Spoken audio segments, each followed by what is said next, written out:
Hey traders, let's take a moment to thank and feature one of our top sponsors, FX2 Funding. If you're looking to get funded, listen up. FX2 is offering traders the chance to trade with up to $200,000 in simulated capital and receive up to 85% of their results. If you're interested in getting started, use the link being dropped in the chat or the link down in the description below. If you pass the evaluation, you'll receive your feedback and gain access to your new account. FX2 allows traders access to a wide range of assets and allows traders to hold their trades over the weekend. FX2 is giving A1 Trading Show fans 15% off the evaluation fee if you use promo code A1Trading15. So if you'd like to learn more, again, use the link being dropped in the chat or the link down in the description below and use code A1Trading15 at checkout for a discount on any of their evaluations. Now back to the show.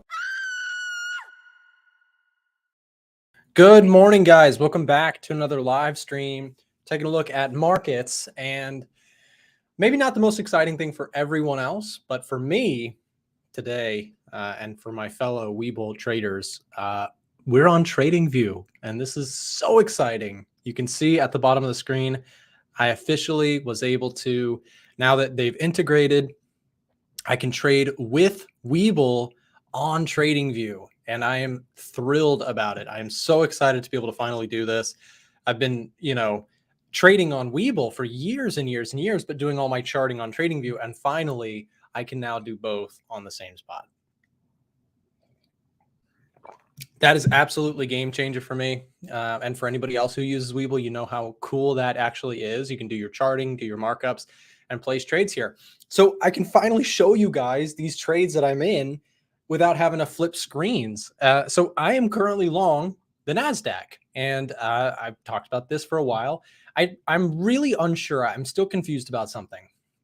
I always do my analysis on, NAS100 because that's what I've always done it on, but I'm not sure if I want to do my analysis on Qs here or if I want to do my analysis on NASDAQ. They're the same thing, but the QQQ is what I trade because I have to trade ETFs.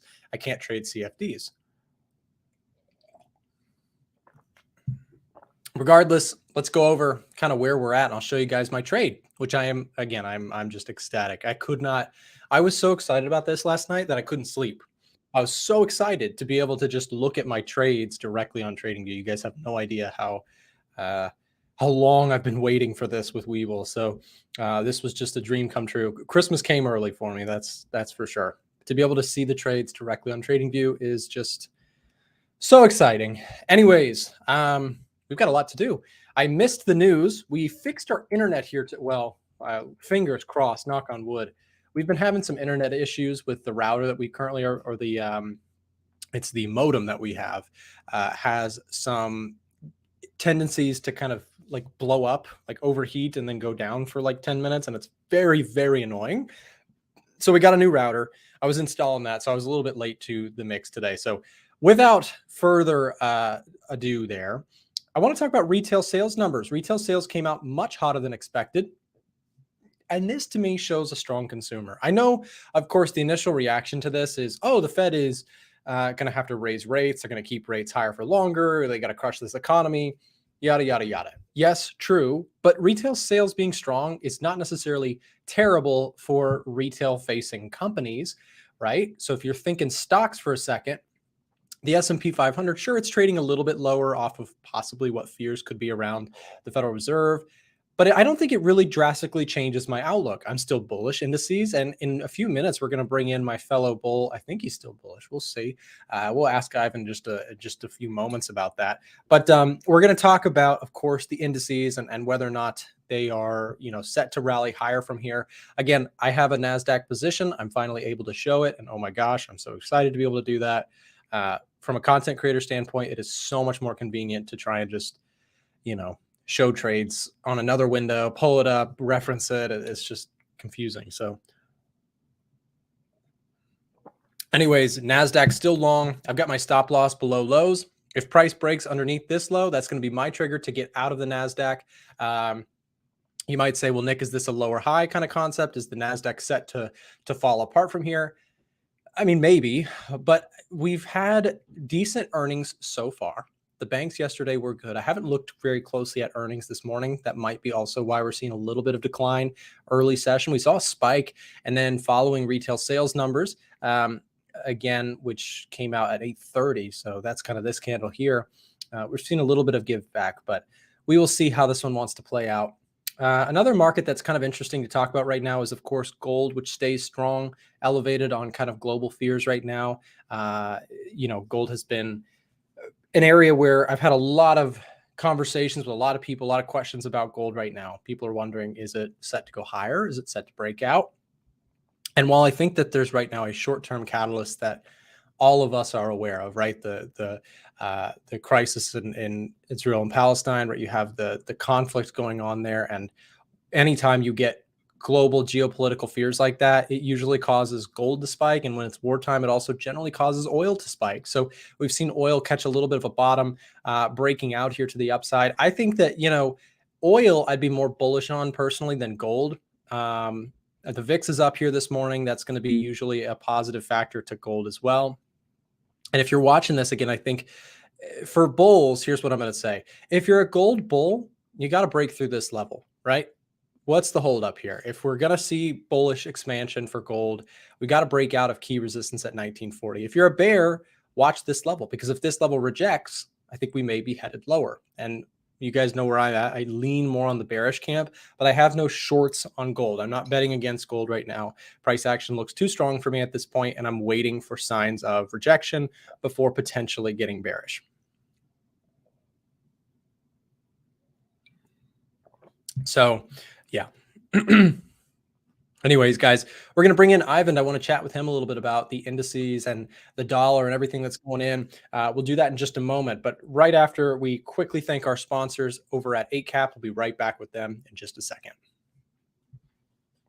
Attention A1 Trading Show fans. If you're interested in getting free access to the EDGEFINDER or our premium trade alerts, listen up. For a limited time, our show's partnered broker 8cap is giving out free access to our products when you sign up for a new trading account with them. If you already have a broker, you may want to consider switching to 8cap because of their low trading costs, a wide range of trading assets, and their amazing customer support. If you'd like to get access to our software and Discord server for free, click the link being dropped in the chat right now and ask one of our team members for more information. Don't miss your chance for free products and an award-winning broker. Now back to the A1 Trading Show. All right, we are back. Hey, Ivan, how's it going? Beef. I'm back, but it's okay.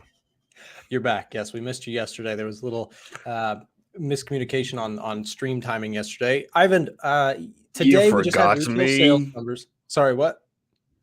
You forgot me? We did not forget you. It was kind of a last second stream that got thrown together by myself. I was wanting to cover the news and we scheduled it for an hour later. But regardless, we're here. Ivan, retail sales came out hotter than expected. What does it do to the dollar, stocks, everything? What are you looking at today?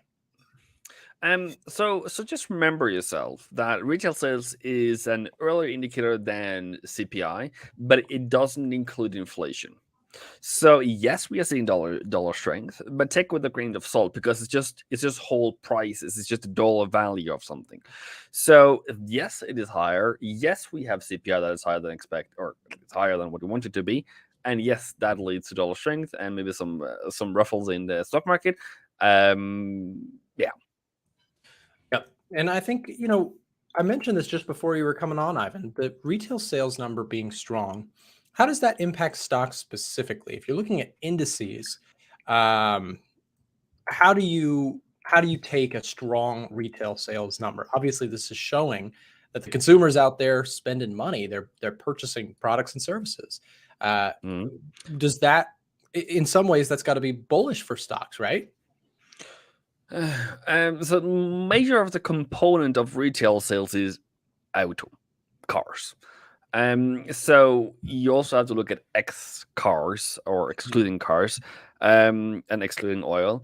But yes, that is leading to, or that should lead to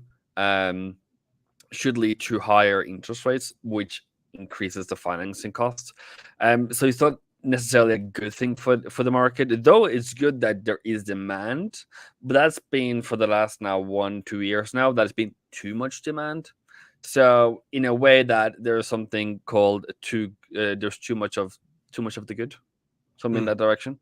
When you get too much sugar, you get like hyperactive, and that's kind of what has happened to the market. And the stock market is falling. Yes, woohoo! Because I want to have a lower price, so I can buy a lower price. Fair enough. Yep.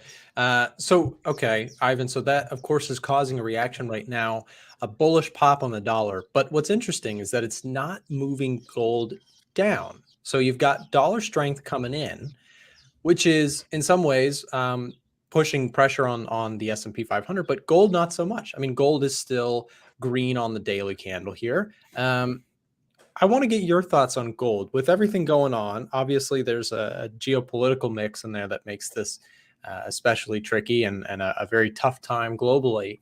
But in terms of just strictly markets looking at gold, what do you think about gold? Do you think, would this be something that you would have a bias enough to be long or short on? I just want to remind people that were in the VIP webinar on Wednesday. I said that gold is bullish if it goes above 1860, and it did, and it went in a great fashion. I said around, what was it here? Where is it? The morning of what's it? Around here. I said we should be, when it breaks that high, we should be bullish, and then it went higher. And now it's just in no man's land for me. It's at a resistance, maybe it drops back, but then some news can make it go back down again. The thing is, as we go higher, buyers get out. What has really moved the market has already happened. So I really fear the money flow going out of gold, because nothing new is happening until the ground invasion happens, or until there is escalation again. Because right now we have just priced in what has currently happened. There has to be more new things for this to continue higher. That's a really good point, and I want to compare it to, Ivan. It's kind of like the VIX, right? Like the VIX. If we take a look at the VIX here on my screen, the VIX, for those of you guys who don't have it on your charts, it can be a really useful indicator. The VIX is it's an instrument that basically calculates volatility based on the options world in the the options market. The options market is full of people who are betting for or against volatility. And so when we see elevated volatility, to Ivan's point about gold making a move higher off of a geopolitical tension, if it's left to be without any escalation, gold is going to probably drift back down. Same thing with the VIX. If something scary happens, but then things don't stay scary, or they don't get scarier specifically, the VIX kind of falls apart. Same thing with gold. So right now, I think gold is somewhat acting in tandem with the VIX. There's probably some correlation going on right now, where a spike in the VIX due to global fear, bond auctions going poorly, that sort of thing is causing a drive for the gold market. You need another catalyst here. And I think the only way you get through 1840 after making this run up, if you're a bull, if you caught that, like you said, off the webinars you guys talked about, if it breaks out kind of thing, there might have been a trade in there. But at this point, you have to ask yourself, what are you betting on? Are you betting on things that are going to drastically escalate? Because they're already expected to be heated and a very unfortunate, terrifying crisis that's going on right now. You almost have to have more of that sort of thing to price gold higher if you're going purely off of geopolitics. And if you're not going off geopolitics, if you revert back to the Fed, well, the dollar's hot today and it's been strong. So gold clearly is trading currently off of geopolitical tensions. If it was just following the dollar, it would be down today. It's not just following that. It's trading somewhat closer to the VIX, which is a really interesting kind of scenario.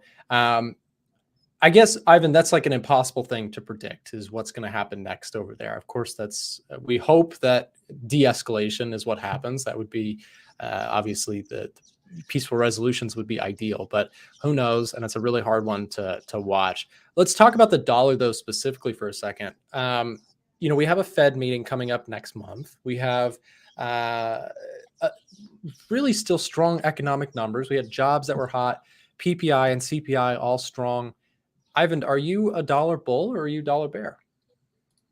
Well, I'm a dollar bull, and There was something that came to mind yesterday, and I think it was Fed Harker said that they were going to still keeping interest rate for the end of the year, which is kind of like, well, we will see. Yeah. We're not going to go the same mistake that we did with Bank of Japan, Bank of England a couple of years ago, where one member said, "Well, we are going to increase," and then it never happened because he was the only one that felt it. I would just want to mention who mentioned it. Was it Juba says, "What about USD yen?" I just want to make sure that we all see that. And apparently, it was because Bank of Japan came out earlier this morning or whatever, says that in financial year they are discussing to increase the 10-year T-notes, I think it is, to 2%. Now it's maxed at 1, and that is the reason for why we are seeing the sudden drop, which was a bit crazy. I watched it and I saw the account going down and back up again, and then now we are almost making new higher highs. So yeah, it's a very volatile morning, I would argue. So Ivan, do you have any yen positions right now? Do you have Aussie yen or Kiwi yen, dollar yen? Do you have any trades open on yen crosses? Which ones? Well, I have, I was gonna say, where are we? Aussie yen there. I still have this one. I still have this CAD yen thing from down here, and this Euro yen from over here. So I've been holding ever since Jesus was born. But yeah, I try to hold them. Secondly or thirdly, I don't like this volatility. $100 down on the USD yen is kind of like not what I want to see, but on the other side, I see we are coming back up to 150. Sorry, that was a bit high. Gotcha. Yeah. No, I think it's interesting just keeping an eye on yen crosses with such a volatile. It's so interesting to me how almost every time there's a ginormous spike to the downside like that, buyers rush in to very quickly fill that void, almost betting against the Bank of Japan each time. I don't know. What do you think causes that? What causes that rush into shorting the yen whenever it spikes like that? Well, because the fundamentals are, well, they're still buying their bonds, which eventually makes their currency weaken, and they keep doing that in limited amount of money. Until they stop doing that, we're still going to continue seeing yen weakening.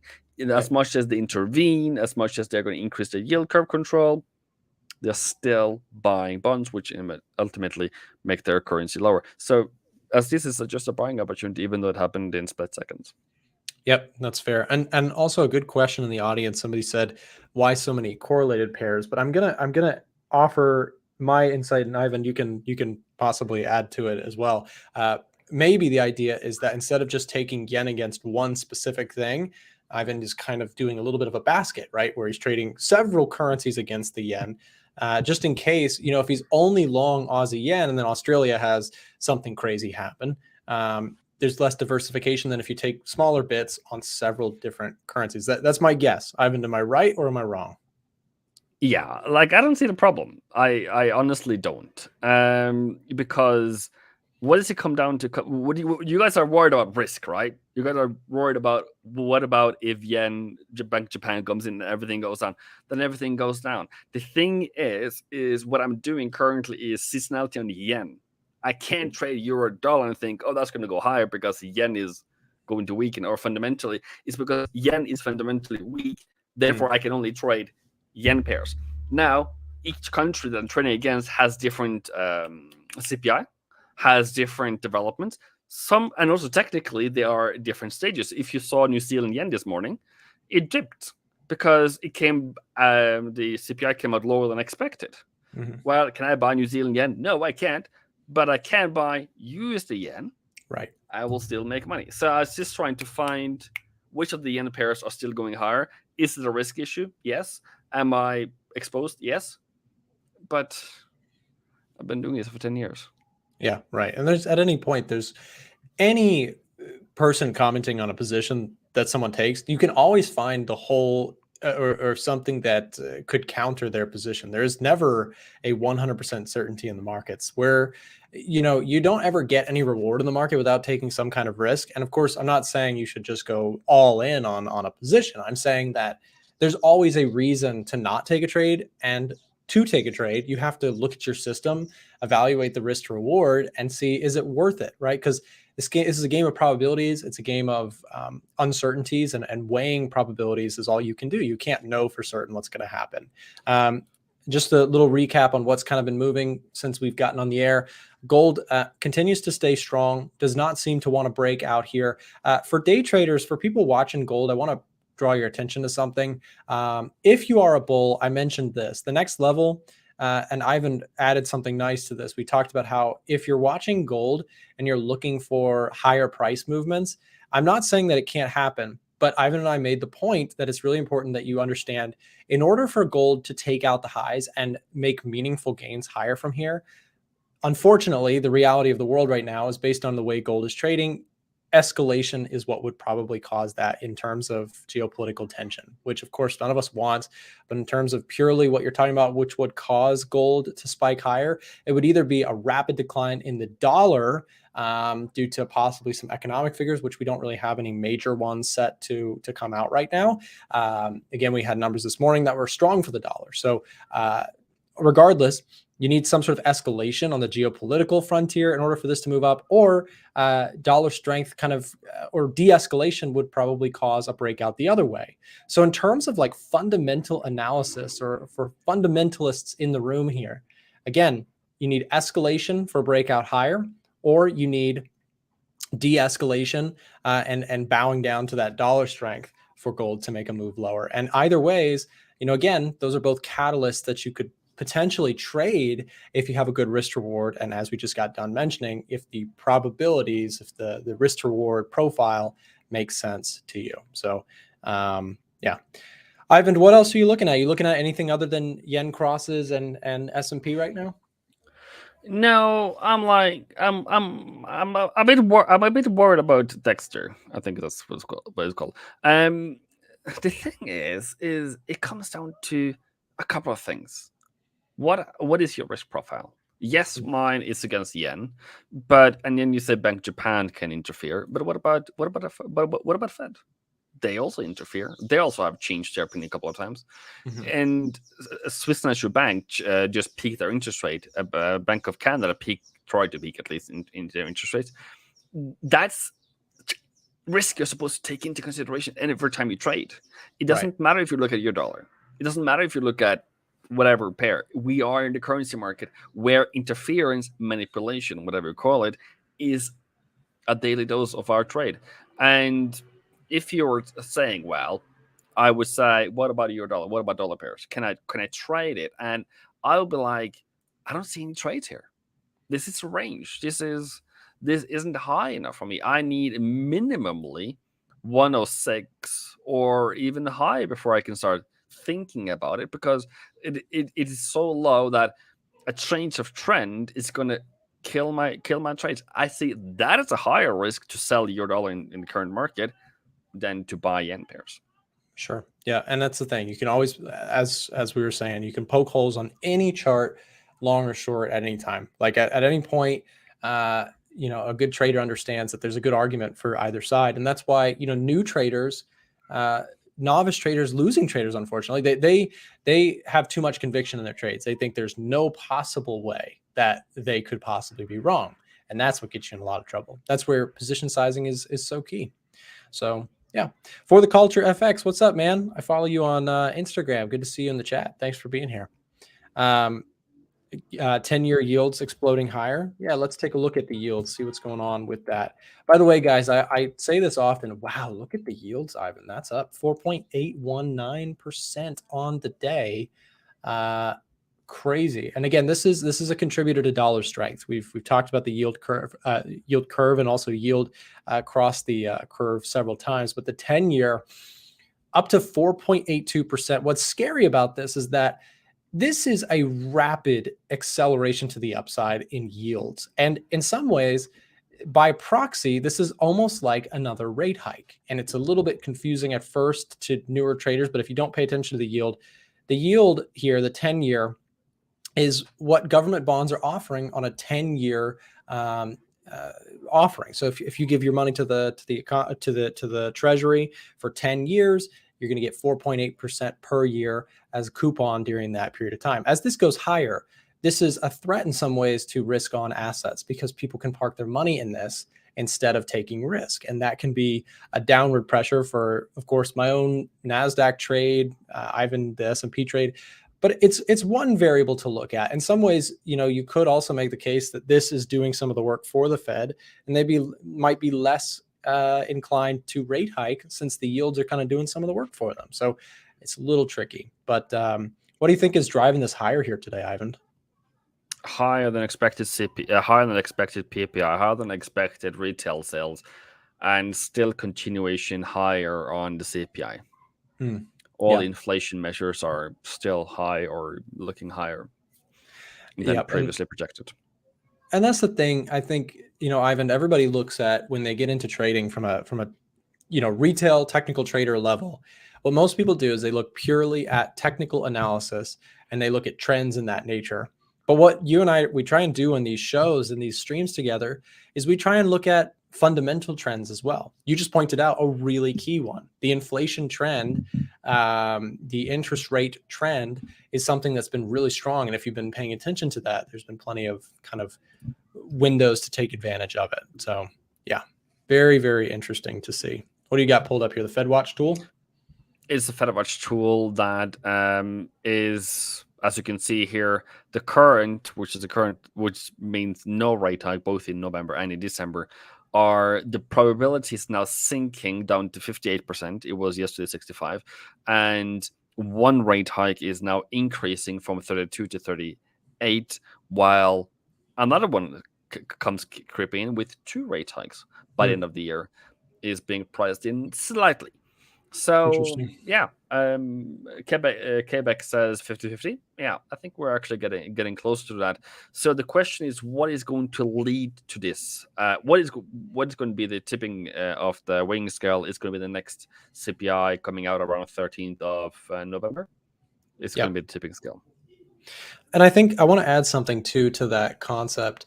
If that narrative continues to go, that right there. If you also get any sort of de-escalation, I've been trying to make this point on my videos. Gold in that situation, in that environment, could really give back gains very quickly for the reason that if you have elevated yields and then a Fed that stays hawkish, and then there's any de-escalation in the Middle East, of course, I'm not saying that would happen, and I do hope that it would be ideal for, again, humanitarian efforts. But if that does happen, you couple all those things together. Gold was super bearish before the geopolitical bump that we got. If that geopolitical bump is no longer there, gold could very easily take out the previous lows based on kind of the fundamentals that have transpired after this window where we've had a bump. Again, there's also probably a good reason why even though this is a terrifying, horrible crisis that's going on, gold is still, it's not like it's above 2000. It's not like it's been explosively higher. The dollar is still incredibly strong. And so as you rise here, the further, I think there's a gravitational pull that the dollar has right now on gold. So that's why I'm generally pretty bearish on it until something changes with this dollar bullish thesis that we're discussing here, Ivan. That's, again, a lot of people are really super bullish on gold. I'm just trying to be cautionary with it.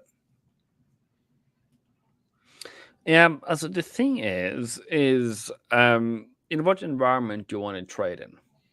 Where I'll come back to this many times, and I just want people to really, really, really, really think through.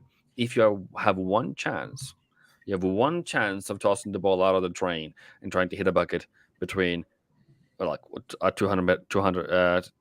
800 kilometer stretch on both sides, and you're like supposed to try to hit the ball in a bucket at some point along the line, you're not going to get to. So you have to find when is the waters calm, when is the streams the strongest and the easiest to understand, and when, where, and when are the tides changing, so you kind of step out of the line, which was with the beginning of the Israeli war on Saturday 7th, and that's not a new thing. It should be quick. What are you going to do when certain events happen? It's not like, oh, I don't know, you tell me, Ivan, what should I do? No, it should be you buy gold, you buy dollar, you buy yen, you buy the risk assets as an investor. I'm not telling you to do that, by the way, but you have like a very clear plan of what you do in each situation. And in many cases, you are going to be right, but because that's where people are. It's like sheep. We move left, right, and center depending on where the dog is running around and where the threat is. It's the same thing with the markets. Where the flow goes, learn that, and should make your life a bit better at least.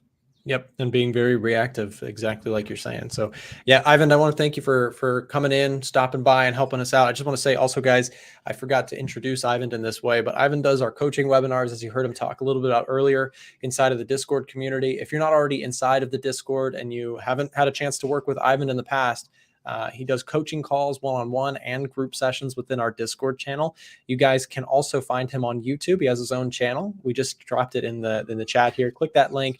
Check out Ivan, have a conversation with him if you're interested in coaching. And Ivan, thank you very much for coming on and clarifying some of this chaotic market we're in. Thank you very much for having me. See you, Ivan. All right, guys. Yeah. And again, Ivan does coaching calls within our group. If you're not already in the Discord, I want to just say two things. We have a free and a paid version of the Discord. The free version, we're going to drop the link right now in the chat. If you guys would like to join the free Discord channel, inside of the free Discord, we put out trade ideas and analysis and market commentary and stuff like that. And then if you do decide to go ahead and get access to the paid version, that's where you're going to get trade alerts from Frank and I. You guys might know Frank. He comes on the streams often.